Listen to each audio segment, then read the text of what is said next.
Good morning children. बच्चों, आज मैं आप लोगों को नया रास्ता उपन्यास का अध्याय 1 का सारांश बताने जा रही हूँ। किशोरावस्था को पार कर यौवन में प्रवेश करती नीलिमा दर्पण में अपना चेहरा निहार रही थी। वह अपने लावण्य से बेहद प्रसन्न थी। यौवन की लालिमा उसके चेहरे पर आ गई थी। उसी समय उसकी सहेली मीनू आ गई और उसने नीलिमा की आंखों को पीछे से ढक लिया। थोड़ी देर बाद ही मीनू नीलिमा के सामने आ गई और नीलिमा ने प्रसन्नता से मीनू के हाथ चूम लिए। मीनू बहुत प्रसन्न दिखाई दे रही थी। नीलिमा ने मीनू से उसकी प्रसन्नता का कारण पूछा तो मीनू ने उसे बताया कि उसका फोटो मेरठ वालों को पसंद आ गया है और वे लोग कल उसे देखने घर आ रहे हैं। मीनू थोड़ा सा विचार कर शीघ्र ही उदास हो गई। उसे पुरानी बात याद आ गई थी जब अनेक बार उसकी फोटो पसंद करने के बाद भी उसका संबंध नहीं हो सका था। लड़के वाले उसके सांवले एवं छोटे कद का बहाना बनाकर संबंध तोड़ देते थे। पुरानी बातें सोचकर मीनू अत्यंत दुखी हो गई। मीनू के दुखी हृदय की परिस्थितियों को नीलिमा भाप गई और मीनू का मन बहलाने के लिए नीलिमा अपनी फोटो का एल्बम दिखाने लगी। नीलिमा सुंदर थी, उसकी फोटो भी आकर्षक लग रही थी। मीनू ने नीलिमा के सौंदर्य की प्रशंसा की। उसने कहा, ईश्वर ने तुझे फुर्सत से गढ़ा है। तेरा रूप रंग अनुपम है। जिससे तुम्हारी शादी होगी वह बहुत ही भाग्यशाली होगा। नीलिमा को मीनू के हृदय की पीड़ा का पूरा आभास था। वह जानती थी कि मीनू बार बार अपने को यूं तिरस्कृत किए जाने पर दुखी है। कुछ समय बाद नीलिमा की मां और मीनू के भाई रोहित का कमरे में प्रवेश होता है। रोहित के हाथ में अखबार था। वह नीलिमा और मीनू का रिजल्ट लेकर आया था। मीनू ने एमए की परीक्षा प्रथम श्रेणी में तथा नीलिमा ने द्वितीय श्रेणी में उत्तीर्ण की थी। अपने परीक्षा फल से मीनू अत्यंत प्रसन्न हो गई और उसके मन का दुख दूर हो गया। वह नीलिमा से लिपटकर झूम उठी। अपने परीक्षा फल से प्रसन्न मीनू भागते हुए अपने घर की ओर चली गई। उसके जाने के बाद नीलिमा की आंखों में विषाद से भरा हुआ मीनू का चेहरा घूम रहा था।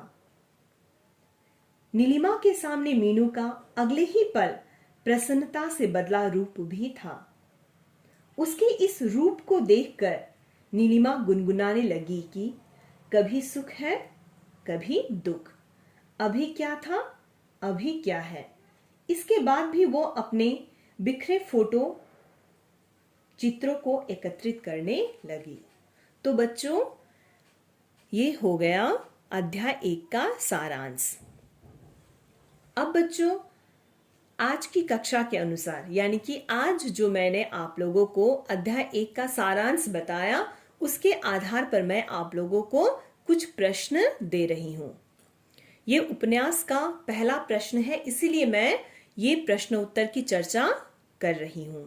ठीक है, इसे आप लोग ध्यानपूर्वक सुनिए और अपनी कॉपी में लिखिए।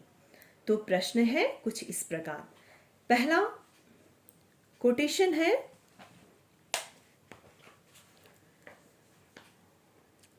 पेज नंबर पृष्ठ संख्या 1। अवतरण है,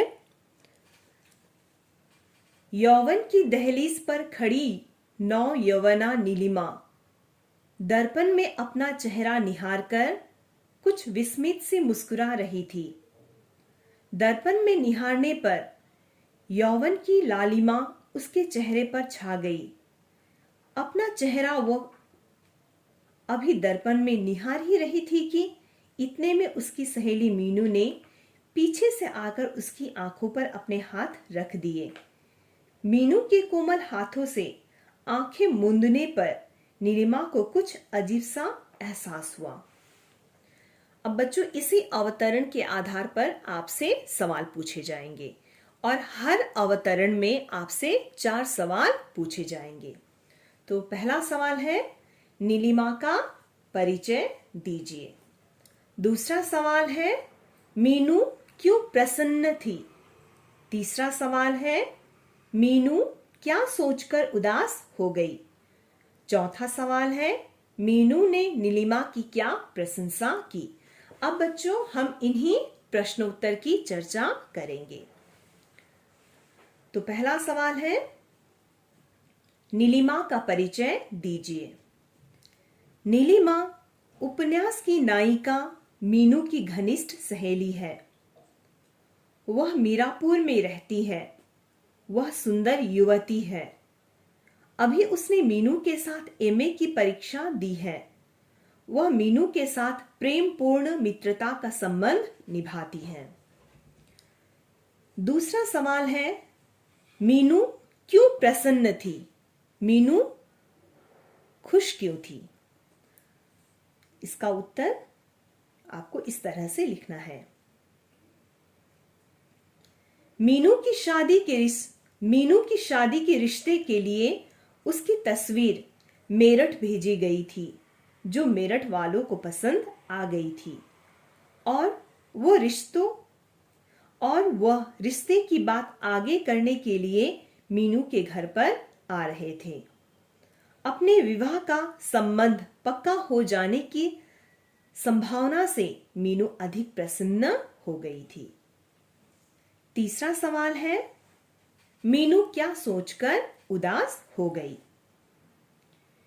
मीनू को अचानक अतीत में घटी घटनाएं याद आने पर गहरा धक्का लगा, इसीलिए वह उदास हो गई थी। अतीत में मीनू की तस्वीर तो लड़के वाले पसंद कर लेते थे, किंतु बाद में कोई न कोई बहाना बनाकर विवाह का संबंध आगे नहीं बढ़ाते थे। यह सोचकर मीनू उदास हो गई कि अब भी कहीं ऐसा न हो कि लड़के वाले रिश्ता तोड़ दे। चौथा सवाल है, मीनू ने नीलिमा की क्या प्रशंसा की। उदास मीनू को प्रसन्न करने के लिए नीलिमा अपने फोटो का एल्बम उसे दिखाने लगती है। नीलिमा की सुंदर तस्वीरों को देखकर मीनू उसकी प्रशंसा करते हुए कहती है कि नीलिमा, लगता है तुझे ईश्वर ने फुर्सत में बैठकर बनाया है। क्या नाक नक्श है तेरे और ऊपर से गोरा रंग। वाह, जो कोई भी तुझसे विवाह करेगा वह वास्तव में बहुत ही भाग्यशाली होगा। तो अभी हमने प्रश्नोत्तर की चर्चा भी कर ली। तो बच्चों, अब ये जो सवाल है ना, इसका उत्तर आप लोगों को अपनी कॉपी में अच्छी तरह से लिखना है। तो बच्चों, आज की कक्षा के लिए इतना ही। हम मिलते हैं अगली कक्षा में। तब तक के लिए ठीक है। तब तक के लिए धन्यवाद। Have a good day. Thank you children.